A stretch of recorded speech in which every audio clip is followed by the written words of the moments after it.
Pam Bondi just destroyed Dillard's agenda media left speechless. In a room meant for accountability, sparks flew, and not in the way anyone expected. It began like any other oversight hearing, filled with paperwork, political jargon, and procedural formalities.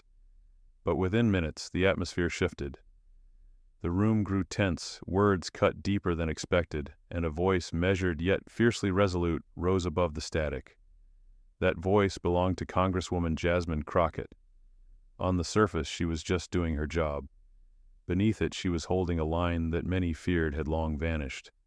But Jasmine wasn't just battling talking points. Across the table sat Congressman Mike Dillard, a man who believed he had the upper hand, armed with numbers and decades of political cunning. What followed was more than a debate. It was a confrontation of values, a collision between two visions of justice, and a live moment that would echo far beyond Capitol Hill. This is not just another political disagreement. It's a story of principle versus power, truth versus spectacle, and one woman's unshakable resolve when the cameras rolled and the stakes couldn't be higher. Stay with us, because once it starts, you won't want to look away. The chamber felt different that morning. Journalists were scattered behind microphones, but something in the air signaled that this hearing would be different. Congresswoman Jasmine Crockett walked in, eyes steady, shoulders squared. She knew the stakes weren't just political, they were personal. Families were at risk. Children should have felt safe in schools, never targeted, never alone.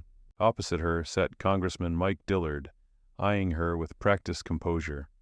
He embodied decades of law and order politics of borders and bullets. To him, the hearing was yet another opportunity to shore up his credentials. With conservative voters, he'd make no concessions. As the session began, Jasmine leaned forward and spoke with quiet intensity. I want to apologize to governors, to business owners, to communities, because this committee was supposed to investigate waste, fraud, and abuse. Instead, it feels like political theater. Her words landed sharply. Cameras clicked. A murmur swept the room. Mike responded quickly. Tone-clipped, Congresswoman, this committee exists to protect our country, to safeguard taxpayers. Who are you protecting? He smirked, arms folded. He expected defensiveness. Instead, Jasmine replied, measured, I'm protecting the truth and the families suffocated by these theatrics. The air shifted. She pulled out a manila folder. Let's discuss dollars lost. $12.5 billion in international tourism projected for 2025. She watched him lean back, annoyed. You see national security. I see livelihoods shattered, restaurants, small businesses, rideshare drivers in black neighborhoods, losing income because tourists feel unsafe. Mike scoffed. Security must come first. He raised his voice. Borders aren't optional. You can't make national security optional for tourism dollars. Jasmine steadied her voice. I care about both. But your messaging strips away dignity, calling entire communities unsafe. She paused. If we let fear dictate policy, we lose more than revenue. We become strangers to each other. Eyes tracked her across the room. Many nodded in silent solidarity. She closed the folder. This isn't just about dollars. It's about representation. Then she brought up tragedies, Buffalo, El Paso, Charleston, places, scarred by hate-driven violence. When white supremacists strike, how many hearings do we see? How many investigations we hear, calls for hearings, only when it suits the narrative on immigration? She stared at Mike.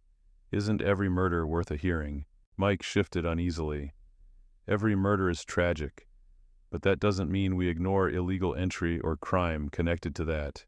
His voice frayed a bit. Illegal crossings bring danger. She cut in. Number terrorism isn't limited by citizenship. The dead from Charleston were legally American. She breathed. What kind of justice ignores that? A pin-drop silence.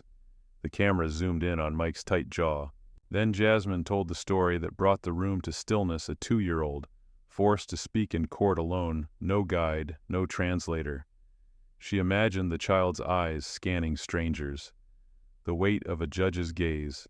Mike responded without emotion. Rules must apply to everyone, regardless of age. Jasmine held her gaze. She broke no law. She's a toddler. The law should protect her, not penalize her. Her voice went firm. When a system allows her to stand unrepresented, it's not fairness, it's failure. Listening mothers across the country felt her grief. Fathers felt their resolve. Someone had to say it. Her next attack struck at how ICE and DHS agents were entering schools, churches, community pantries, sanctuaries now marred with fear. Mike said, "We follow legal procedure and serve warrants." Jasmine's response cut sharper. "These are welcoming spaces, safe space for education worship. You're criminalizing refuge with force." He retorted, "If crime hides behind religion or school walls, we must act." Jasmine shook her head. That logic terrifies parents. It tells them their children aren't safe anywhere. She ended with the Fifth Amendment.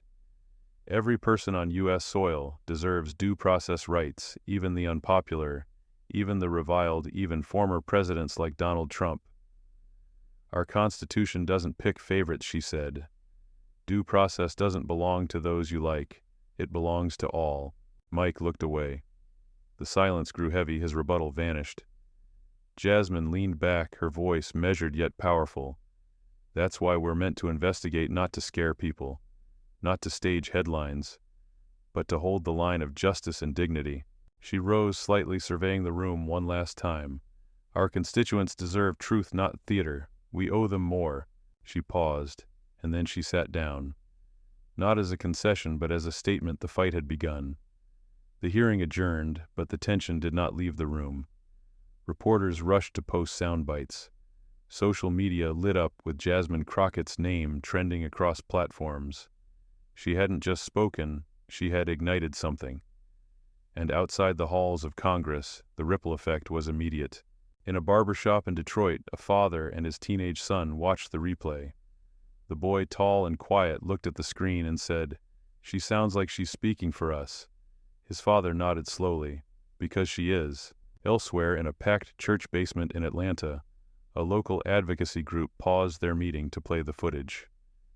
As Jasmine's voice rang through the portable speakers, heads nodded, eyes watered, and resolve deepened. But in D.C., Congressman Mike Dillard was not done.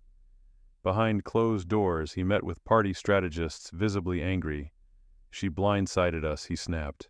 "We underestimated her." A veteran aide replied, "You didn't just underestimate her. You underestimated the people listening." As night fell, Jasmine reviewed the wave of feedback coming in. Hundreds of messages from community organizers, small business owners, teachers, and even ICE officers who had quietly thanked her. Some didn't agree with every word, but they respected her courage to say them. She met with her closest aide, Malik. "They're going to come after us harder now," he said. "Dillard's donors are already stirring." Jasmine sighed. "Let them. We're not here to be safe. We're here to be clear." The next day, right-wing media hosts dissected her speech. One anchor sneered, "Is she running for Congress or a daytime Emmy?" But others, unaligned journalists, called it the most pivotal speech since the immigration hearings began. Editorials in both liberal and conservative outlets debated the merits, but all agreed she had shifted the narrative. Meanwhile, back in Texas, word of Jasmine's stand reached local organizers preparing for the FIFA World Cup events in Dallas. Hoteliers, restaurant owners, and local security firms began contacting her office. One restaurateur said, "We need her to speak at our next chamber meeting. We need someone who gets what's at stake." Even as momentum grew, threats did too. Online trolls flooded her accounts. Veiled threats appeared in her inbox. Malik insisted on additional security. Jasmine refused. "If I disappear, let it be loud," she said. Across town, Mike Dillard was planning a counterstrike. He booked a primetime interview and planned to frame Jasmine's speech as un-American, claiming she undermined ICE-distorted crime statistics and insulted law enforcement. But just before his interview aired, a whistleblower from within the Department of Homeland Security leaked an internal memo. It confirmed several of Jasmine's claims agents had indeed entered a school without permission, and internal records showed rising complaints from community leaders about ICE behavior. The leak exploded. Suddenly, Dillard's narrative had holes. During his interview, he stumbled. We take all community concerns seriously. These incidents are under review. Meanwhile, Jasmine doubled down. She appeared on a community live stream, not a national network. I don't need prime time, she said. I need front lines, and that's where I'll stay. Her message: we don't win by yelling louder. We win by standing stronger. She outlined concrete policy proposals, safe zones around schools and churches, federal oversight for ICE operations, and mandatory legal representation for minors in immigration court. Her plan gained traction. A bipartisan group of lawmakers quietly reached out. They didn't want cameras, but they wanted a copy of the draft. In LA, an immigration attorney named Rosa texted Jasmine, "You just gave us ammunition in court. God bless you." Jasmine replied, "No. God bless the children we've let down. Let's not do it again." By week's end, the national conversation had shifted. Headlines no longer read "Immigration Chaos." They read "Congresswoman Sparks Oversight Debate" and "Calls Grow for Due Process Reform." And while Mike Dillard rallied his base and plotted his next move, Jasmine visited a local high school. A sophomore raised her hand, eyes bright. "Congresswoman, how did you get brave enough to say what you said?" Jasmine smiled. Bravery is just love that speaks up. That night, she walked past the Lincoln Memorial and paused. The wind picked up and she whispered to herself, "They won't silence us." In quiet living rooms and noisy kitchens across red states and blue people replayed her words. Not because she was polished, but because she was principled. Not because she followed the script, but because she broke it. The battle had just begun. But one thing was clear: they could dismiss her voice, distort her image, and deflect her facts, but they could not deny the truth she carried. And for the first time in a long time, people believed that maybe, just maybe, someone in power still remembered what justice sounds like. In the early hours of the next morning, Jasmine Crockett sat in her kitchen clutching a mug of lukewarm coffee. The silence felt heavier than usual. Outside protest signs fluttered from neighbors' porches. She had lit a fire. Now she had to tend it. Malik entered with a stack of printed messages. "More emails," he said, placing them gently on the table. From unions, churches, even a few law enforcement retirees. Jasmine skimmed one. "I am a retired ICE agent," it began, "and while I don't agree with everything, thank you for giving a damn." The clock ticked. Her phone buzzed. An unknown number. She answered. "Congresswoman Crockett. This is Rosa Delgado from San Diego. I represent minors in immigration court. Some of your words made it into my arguments yesterday." The judge paused and listened. "That doesn't happen. Thank you." Jasmine exhaled. "Thank you for using them." As sunlight broke through the blinds, the weight of the movement pressed harder. Allies were reaching out, but enemies were organizing too. In a conservative think tank downtown, Dillard met with power players. They discussed messaging strategies, PAC funding, and whether Jasmine had violated any obscure ethics codes. One donor suggested fabricating a story. Dillard shook his head. "Not yet. We can spin what she's already said. She gave us enough." Meanwhile, a new challenge emerged.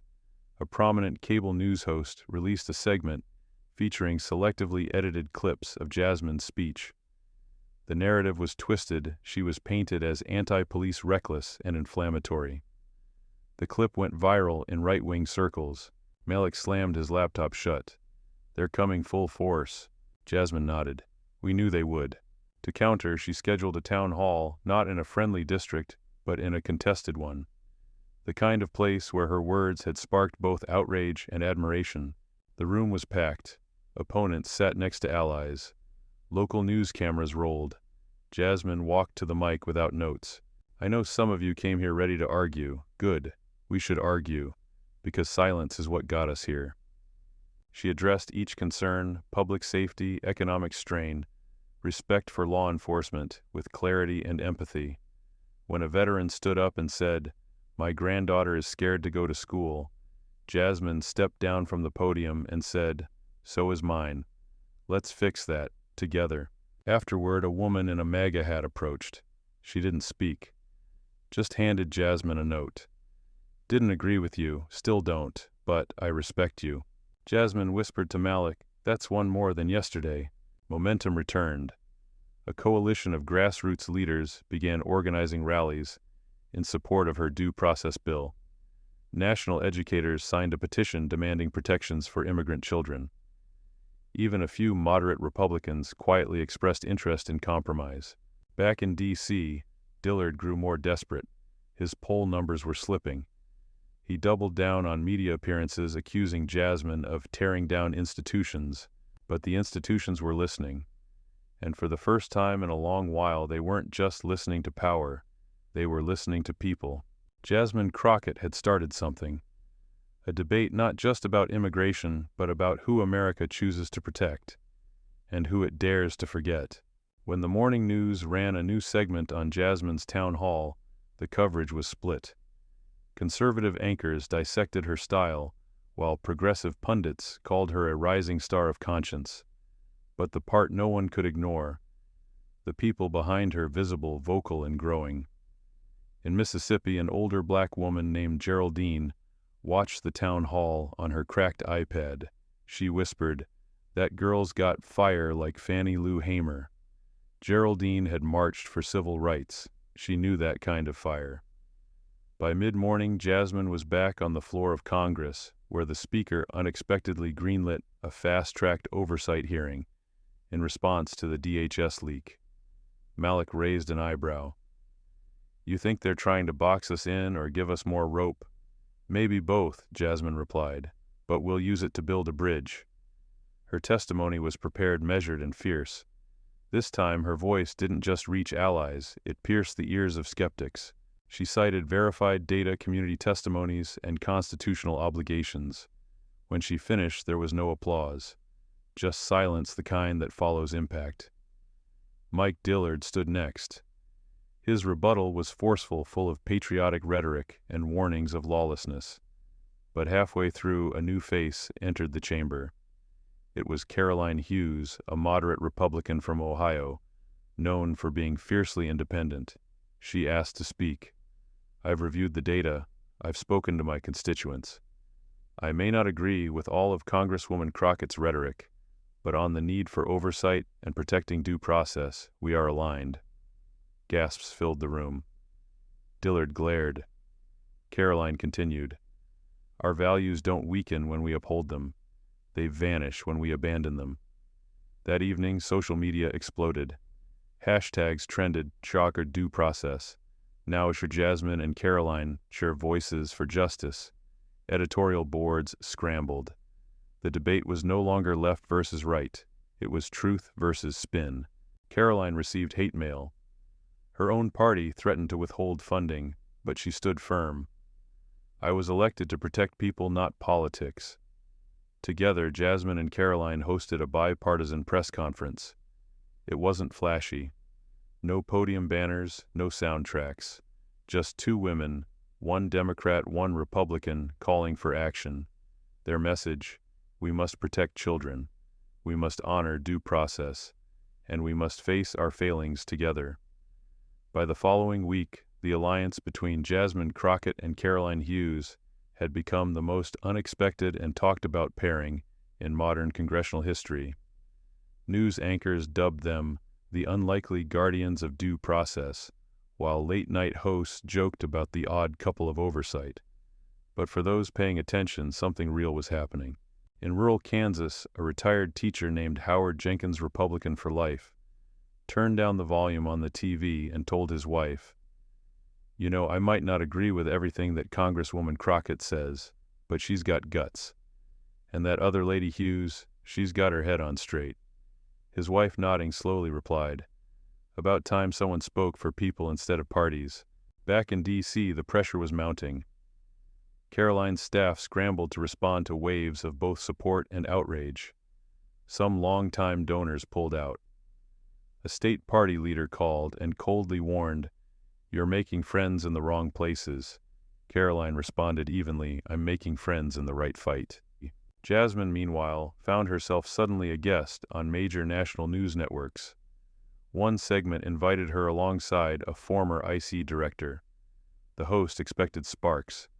Instead, Jasmine and the director found points of agreement, especially around the need for policy clarity and training. You know what's wild, the director said. We're debating chaos because there's been no leadership. She's filling the vacuum. That segment alone was viewed over 12 million times in 3 days. Still not everyone was thrilled with the momentum. Mike Dillard regrouped. In a private fundraising dinner with high-profile donors, he lashed out, "She's hijacking the narrative. We need to take control back." One strategist suggested a smear campaign dig up Jasmine's past, misrepresent her record-flood social media with disinformation. Dillard hesitated. "We need plausible deniability," he muttered. "Let's get the PACs to do it." Soon after, fake headlines began to appear. Crockett supports open borders, read one banner. Another featured a doctored video implying she called law enforcement domestic terrorists. Jasmine's office responded swiftly, issuing rebuttals, sharing receipts, and exposing the tactics. At the same time, Caroline Hughes faced intense backlash from her base. She was uninvited from a prominent conservative conference. Her office received threats. One message read, "You just chose the enemy." Caroline calmly forwarded it to Capitol Police and posted a public statement. "If defending children's rights and due process makes me your enemy, then perhaps you need to examine your cause." Despite the noise, the movement was growing. A coalition of over 70 civil rights, legal, and religious organizations signed on to the Crockett-Hughes Reform Framework. Major city mayors began endorsing it. Even a few corporations wary of public backlash issued statements supporting fair and constitutional immigration procedures. Inside Congress, a pivotal moment approached: a vote on whether to launch an independent oversight body to investigate ICE operations and procedural violations. The night before the vote, Jasmine stood at the Lincoln Memorial, again flanked by community leaders and clergy. She addressed a candlelight vigil, her voice steady. "We are not asking to dismantle law. We are asking it to remember its soul." That phrase lit up social media. The vote was scheduled for noon. The gallery was packed. Protesters gathered outside. Journalists pre-wrote headlines. Dillard was confident he had the numbers to block it. But something shifted on the floor. As the vote began, 2 conservative lawmakers from border states crossed the aisle. One whispered to a colleague, "I've seen what ICE did in my district. I can't pretend anymore." The final count, 217 to 215. The motion passed. Jasmine and Caroline locked eyes across the aisle. No words, just a shared nod. The aftermath was immediate. Dillard fumed publicly, claiming betrayal, accusing colleagues of falling for emotional blackmail. Right-wing pundits exploded with fury. One called the vote a declaration of war against sovereignty, but public sentiment was not in his favor. A poll released the next morning showed a 20-point surge in support for oversight and child protections in immigration proceedings, even among conservatives. In Dallas, FIFA, organizers reached out again. "Congresswoman Crockett, your name came up in our international briefing. They want assurance of stability and human rights oversight. Can you be our liaison?" Jasmine accepted with one condition: only if I can bring Caroline with me. And so on a quiet spring morning, 2 women, one black progressive, a daughter of civil rights, one white conservative rooted in Midwest pragmatism, walked into a global sports meeting, not as politicians but as representatives of a conscience. As they entered, a delegate from Spain stood up. "We read about what you did. The world is watching." Jasmine smiled. Good. Maybe now they'll see the America that's still possible. The global spotlight had intensified. With FIFA preparing for one of the largest sporting events in history on American soil, international media started paying attention to more than just stadium logistics. They began covering the human stories behind the headlines, particularly the Crockett-Hughes partnership that had redefined American discourse on immigration.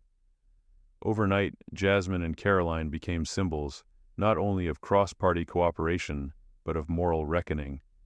Documentaries, op-eds, and university case studies popped up examining their impact. In Congress, the new oversight body held its first hearing.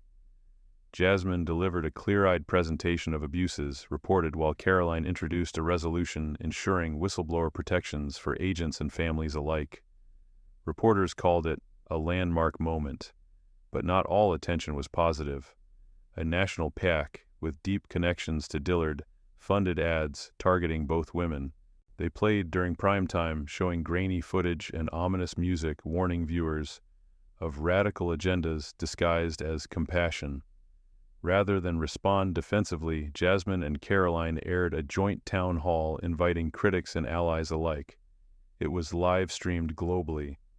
The town hall was honest, emotional, and even combative at moments. But it ended with a standing ovation. Afterward, an immigrant child named Lucia approached Jasmine. "I saw you on my mom's phone. I want to be like you." Jasmine bent down and smiled. "Then be brave. Speak even when you're scared. That's how you change the world." Meanwhile, Caroline met with high-ranking officials in her own party. "We either adapt or collapse," she warned. "People are watching. And they're not just watching us. They're judging what kind of country we are." By the time the World Cup began, Dallas had become a beacon, not just of sportsmanship, but of accountability. International guests were greeted by multilingual signs quoting Jasmine's now iconic line, "Law must remember its soul." And at the opening ceremony, Caroline and Jasmine took the stage, not to give a speech, but to introduce a children's choir made up of both immigrant and native-born kids. Their harmonized voices brought the stadium to its feet. Mike Dillard watched from his home fuming. His influence waning, donors distancing, he launched one final desperate smear, but this time it was met with indifference. History had moved on. Later that night, Jasmine and Caroline sat in a quiet corner of the stadium. "We actually did it," Caroline whispered. "No," Jasmine corrected, looking at the kids still on stage. "They did. We just made space." But their night wasn't over. News broke during the ceremony. An ICE facility in Arizona had quietly released a report confirming widespread procedural violations.